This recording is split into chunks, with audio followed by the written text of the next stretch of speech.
In 1889, Menelik II, having defeated dynastic rivals, declared himself Emperor of Ethiopia. In exchange for peaceful relations and subsidies, the Ethiopian emperor ceded part of the province of Tigray to the Italians, forming the Italian colony of Eritrea. The Italians, however, were less interested in peaceful relations than the complete subjugation of Ethiopia. Two versions of the Treaty of Wuchale were prepared for signature, one in Italian and the other in Amharic, the language of Ethiopia. Article 17 in the Italian version stated that Ethiopia was required to conduct all foreign affairs through Italian authorities, in effect making Ethiopia an Italian protectorate. In the Amharic version, the Ethiopians were given the option of communicating with foreign powers through the Italians. In 1893, now secure on his throne, Menelik II repudiated the treaty, and denounced Italian duplicity, calling on the people of Eritrea to expel the evil foreigners. In December 1894, a revolt in Eritrea was crushed and the Italians decided to punish Menelik for not living up to the terms of the Treaty of Wuchale, as they saw it. The Italians crossed the Ethiopian border and occupied the towns of Mekelle, Adigrat and Adowa. Returning to Rome briefly to drum up popular enthusiasm for the war, Oreste Baratieri, the Italian commander, told crowds of cheering Romans that he would bring Menelik II back in a cage. Meanwhile, in Ethiopia, Menelik II was assembling his army. Ultimately, Menelik brought some 100,000 men into the field.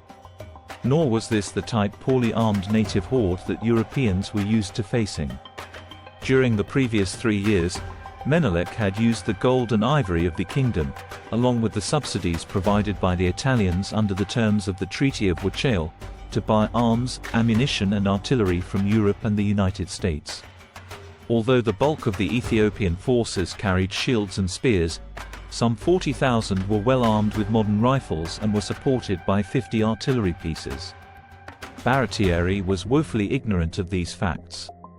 Italian intelligence indicated that Menelik could not field more than 30,000 men against the Italian army of 17,000. 10,000 Europeans plus 7,000 Eritreans, office read by Italians.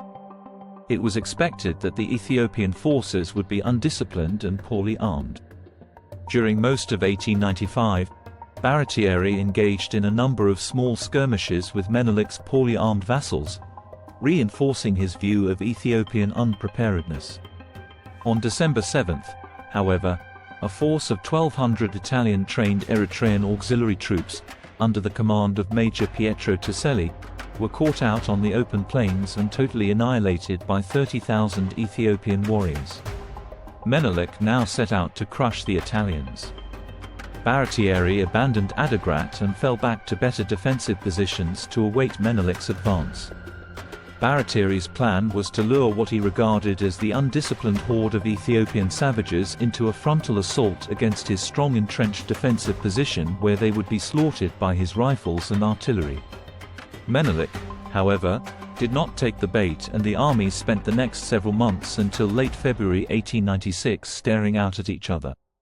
Stalemate was not acceptable to the government in Rome, which needed victory on the battlefield for domestic political reasons. Baratieri received a cable from Rome which came close to accusing him of cowardice and demanding action. His ego pricked, Baratieri called his senior officers together. Baratieri revealed that the army's supplies would be exhausted in 5 days. They must either retreat soon or attack. Baratieri's officers counseled an immediate attack. European contempt for native enemies made even a tactical retreat unthinkable.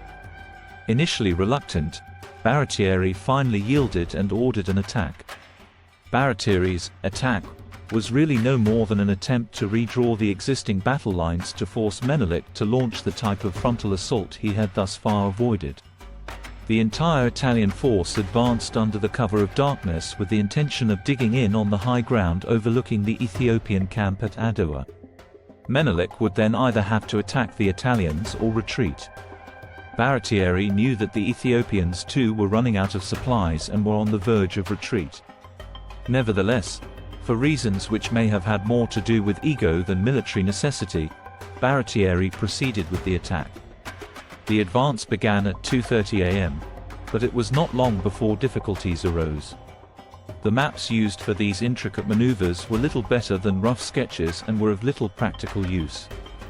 The Italians soon found themselves struggling through steep passes, across barren hills and around dangerous ravines, gorges and treacherous crevasses that cut up the country so badly that one Italian officer described it as a stormy sea moved by the anger of God. The various Italian brigades had become separated during the night march and at dawn were spread across several miles of difficult terrain. Emperor Menelik, who had been praying for divine intervention, could hardly have been luckier. Menelik had been planning to break camp and retreat the next day, March 2nd, and now here was the scattered Italian army advancing against his troops, who quickly took up positions on the high ground overlooking the Italians. The Ethiopian cavalry swept in and through the ranks of Italians, slashing and stabbing, while wave after wave of foot soldiers rushed forward, and Menelik's artillery pounded the Italians from the heights. The battle began at dawn and was over by noon. The Italians suffered about 7,000 dead and 1,500 wounded, with 3,000 taken prisoner. The Italians lost all of their artillery and 11,000 rifles. The Battle of Adwa, Adowa, was the most crushing defeat ever suffered by a colonial European power by native forces in Africa.